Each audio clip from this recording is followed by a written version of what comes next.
What's up guys, Asian here again with another PTS video, and today we're going to be re-examining the racial differences as of PTS patch 4.3.3.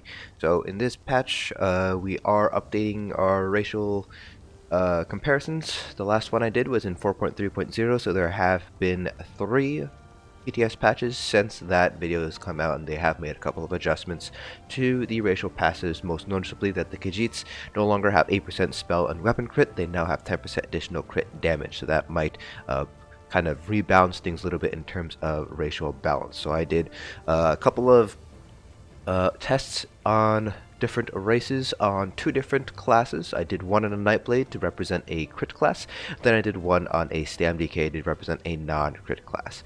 Now of course there is something to be said about using Dragon Knights compared to something like a Warden or even a Stamina Sorcerer, and it's that not all classes will see the exact same difference between races just due to the intricacies of the classes and how they all interact with each other.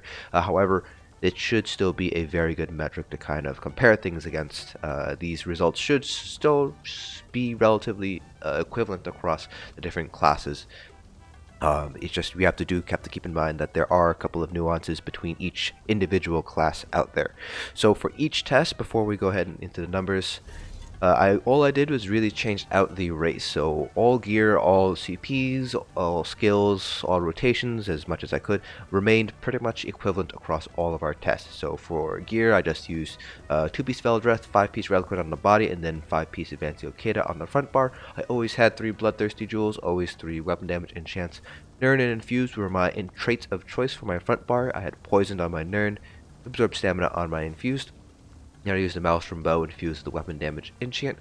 All medium, all max stamina enchants, all points into stamina. I did use Lava Foot as our food just to kind of eliminate the sustain variable. However, again, and I will go over this when we go over the numbers, that sustain is still going to be an issue for some races. So even though the numbers do indicate that some races are stronger, a lot of that is contingent on being able to fully sustain a rotation. That being said though, I do believe that pretty much all the races should be able to fully sustain if you're using something like Dubious Camoran Throne and you're getting good orb support. For stamina DPS, I did use the Lover as our Mundustone of choice. And then as a Nightblade, I pretty much used the standard meta setup for a Nightblade: Killer's Blade, Surprise Attack, Rending Slashes, Relentless Focus, Rearming Trap, Lawless Stormbreaker on the front bar, back bar, Caltrops, Poison Injection, Endless Hail, Leeching, Rearming Trap again, and Incapacitating Strike on the back bar. So again, pretty much the meta setups, the only thing I changed was the race. So in this case, I'm a Wood Elf, and then if I were to do, let's say, Orcs, I would just swap out the race, do a race change token to an Orc instead. So now let's go ahead and swap over to our spreadsheet so we can get the total results here. Alright, so here are the results. You see I did 4 different races. I did Khajiits, Orcs, Dunmer, and Bosmer.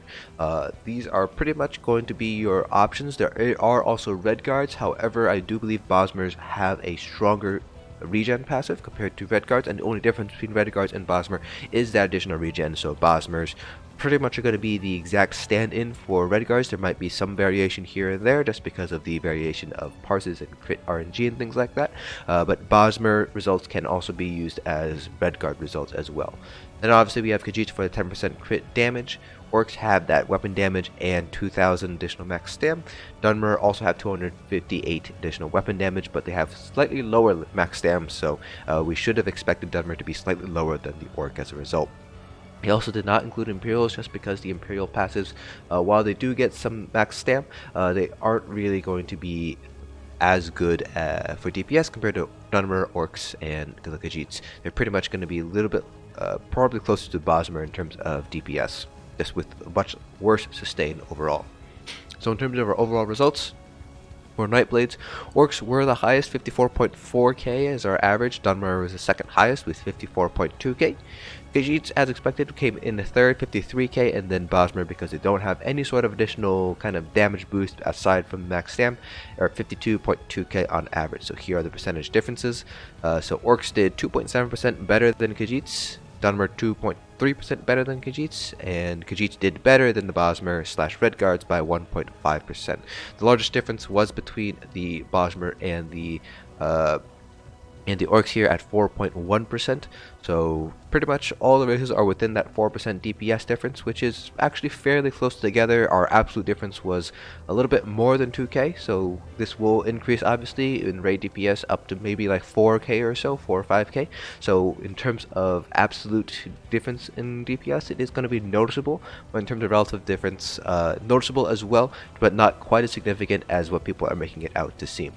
Surprisingly, Dunmer do seem to be pretty strong in terms of stamina DPS. Again, that's because of the weapon damage they get, as well as the increase in the max resources they managed to get, I believe in 4.3.2. Now on the bottom here we do have the stam DK, and we see a very similar pattern here, where the orcs do push out ahead with 46.5k, Dunmer not far behind, 46.5k, Khajiits falling behind at 46.4k, and then Bosmer at 44.4k.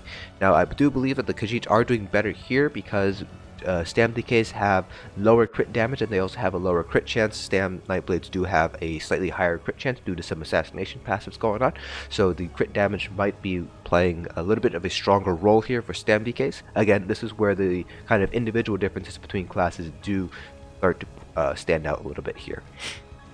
In terms of absolute difference though, in terms of between Khajiits, Orcs, and Dunmer, it's less than a quarter of a percentage difference across all three. You can see here the absolute difference is around 100 or so. The biggest difference is obviously going to be with the Bosmer, Redguard, and Imperials, where we have, again, about 4% difference between the Bosmer versus the Dunmer, Orcs, and the Khajiits. So it does seem like every race, at least for stamina DPS, are falling within 4% difference of each other, which is pretty good in terms of balance. Again, the absolute difference is close to about 2k, which will increase obviously when you introduce raid buffs, so to about 4k or 5k. So if you are one of those people who do want to min-max, who do go after scores and things like that, and you are not already a dark elf or an orc, then you might want to consider race changing. But if you're not in that group of people, then really any of the stamina races are decent options, and you're obviously able to clear any piece of content regardless of your race. So that's kind of where all the stamina DPS races do stand. Now, of course, there is still 1 week of the PTS, and then there's obviously the changes that could happen between the PTS being released on live.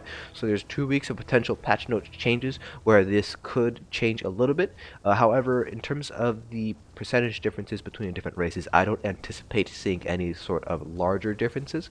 I can't imagine ZOS screwing things up that much that they create a relative difference of greater than 5% across the worst stamina race and the best stamina race.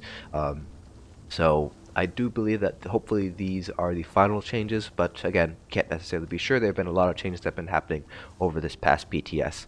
One last caveat I do want to mention is that these are self-buff tests, so we don't have raid buffs, we don't have things like orbs, we don't have warhorn, things like that, and obviously, with raid buffs, it's not going to be an accurate representation of raid parses without those raid buffs. So these are solo self-buffed parses, so do take that into consideration when you're also looking at other people who might be doing racial comparisons, that these are self-buff tests and not necessarily raid buffed tests.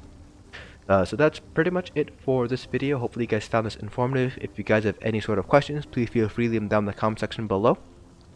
Hopefully you guys found this video informative, and I'll see you guys in the next dungeon.